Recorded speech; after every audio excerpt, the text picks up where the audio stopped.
Salut, chers panafricanistes, chers surfeurs, youtubeurs et puis combattants pour l'émergence africaine. C'est le Banel de Yingui. Alors, il paraît que j'ai manqué à beaucoup de gens. Je vous salue tous et je reviens à vous aujourd'hui avec un sujet hors du commun. Il s'agit de la présidentielle et notamment de l'émission 100% présidentielle présentée à la CRTV tous les mardis. Alors, il y a eu cette émission dans laquelle Cabral Libby a été convié ou invité pour débattre, n'est-ce pas, de cette élection, des sujets de son programme, ainsi de suite.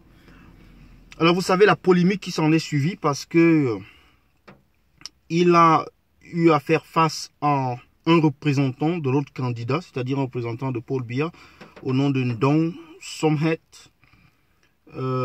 qui n'est pas candidat à l'élection présidentielle. Vous vous souvenez que le ministre de l'Enseignement supérieur avait également eu un débat avec Garga Aman Adi, débat dans lequel également il y avait une polémique sur la présence d'une journaliste qui devait faire la revue des réseaux sociaux et qui a été chassé mani militari du podium.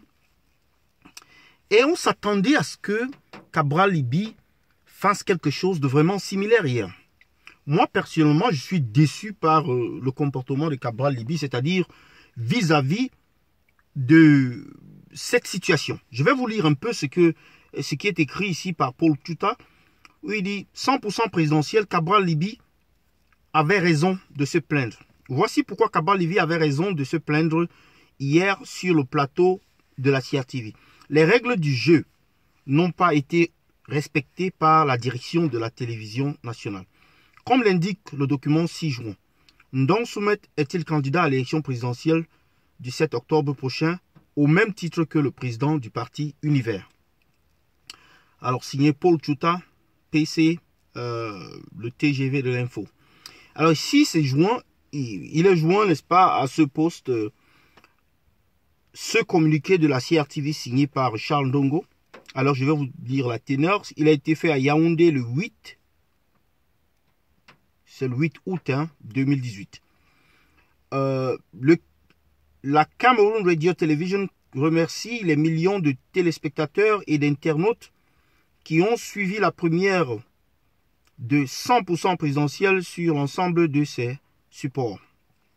100% présidentiel et sa version anglaise, Face the Nation, sont des émissions mises en place pendant la période de pré-campagne pour exposer l'offre politique des candidats à l'élection présidentielle. Et puis, suit le paragraphe suivant.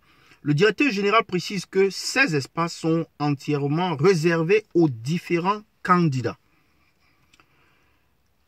Et il en suit. La série lancée ce 7 août va se poursuivre tous les mardis jusqu'à la veille du lancement de la campagne officielle. Le directeur général de la CRTV garantit le professionnalisme et l'équité dans la production de cette émission. Signé directeur général Charles Ndongo. Alors, ça c'est le communiqué dont faisait référence Cabral Libby lorsqu'il a essayé d'argumenter qu'il ne pouvait pas être placé, n'est-ce pas, sur le même pied d'échelle avec ce représentant d'un autre candidat.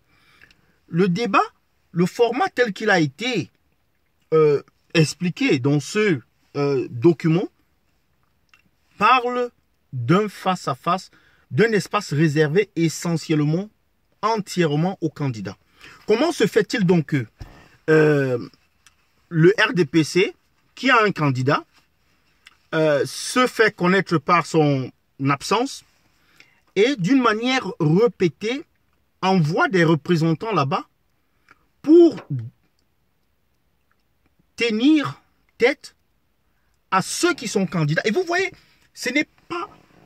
On parle là d'équité et de professionnalisme. C'est aux antipodes, en fait, de ce qu'on voit. lorsqu'on constate que le représentant d'un parti politique, du moins, laissons le fait de représentant d'un parti politique, mais Paul Biya, d'après ce que beaucoup de personnes disent, qu'il n'est pas sur le même pied d'échelle que les autres. Donc, il ne doit pas se rabaisser à ces débats télévisés, etc., etc. Donc, pour dire, on ne verra jamais Paul Biya là-bas. Mais, ça veut simplement dire que ce format ou alors ce projet est faussé dès le départ. Moi, les candidats de l'opposition, je n'irai jamais là-bas pour un tel débat. Parce que je compte avoir affaire à un autre candidat. C'est-à-dire candidat contre candidat. Même si c'est des candidats de l'opposition, mais qu'ils s'opposent. Si Paul Biya ne veut pas venir donner son programme, personnellement, alors, rien à foutre. Il n'a rien à faire là. Les représentants d'un candidat n'ont rien à faire dans ce genre de débat. Nous ne sommes pas quand même cons. Nous ne sommes pas quand même dans une république bananière où tout le temps on se fixe des règles et on ne les respecte pas. Ces règles sont bien établies là. C'est écrit là. Le directeur général précise que ces espaces sont entièrement réservés